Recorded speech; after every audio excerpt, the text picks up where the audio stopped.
Hi everyone, welcome to Balu IQ online classes. ఈ వీడియోలో మనం ఒక పాలిటీ క్వశ్చన్ని డిస్కస్ చేద్దామండి.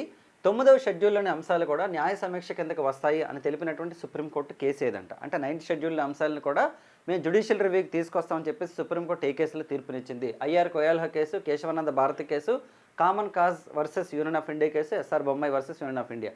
సో ఆన్సర్ వచ్చేసి మనకి ఐఆర్ కోయాల్హా కేసు అండి. 2007లో ఓకేనండి, ఐఆర్ కోయాల్హా వర్సెస్ తమిళనాడు కేసులో సుప్రీంకోర్టు ఏం చెప్పింది అంటే 9th షెడ్యూల్లో మీరు ఏదైతే పెడుతున్నారో జ్యుడిషియల్ రివ్యూ కిందకి రాకుండా వాటిని కూడా మేము రివ్యూ చేస్తామని చెప్పి సుప్రీంకోర్టు చెప్పింది. Schedule number 9 of the constitution has been created by the first constitutional amendment in the year 1951లో క్రియేట్ చేశారండి. మరి అప్పుడు భూ సంస్కరణలకు సంబంధించినటువంటి చట్టాలు తీసుకొచ్చారు ఫస్ట్ అమెండ్మెంట్లోని.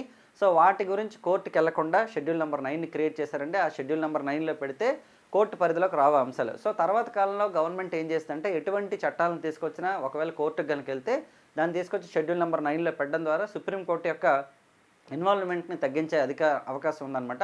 అందుకని సుప్రీంకోర్టు ఏం చేసిందంటే ఇక్కడ నుంచి మీరు 9th షెడ్యూల్లో ఏది పెట్టినా సరే మేము రివ్యూ చేస్తామని చెప్పేసి చెప్పడం జరిగింది ఈ కేసులోని. వీడియో నచ్చినట్లయితే లైక్ చేయండి, మీ ఫ్రెండ్స్తో షేర్ చేయండి. బాలు ఐక్యూ యాప్ని డౌన్లోడ్ చేసుకోండి. మీకు మంచి మంచి కోర్సెస్ అనేది అందుబాటులో ఉంటాయి. Thank you so much.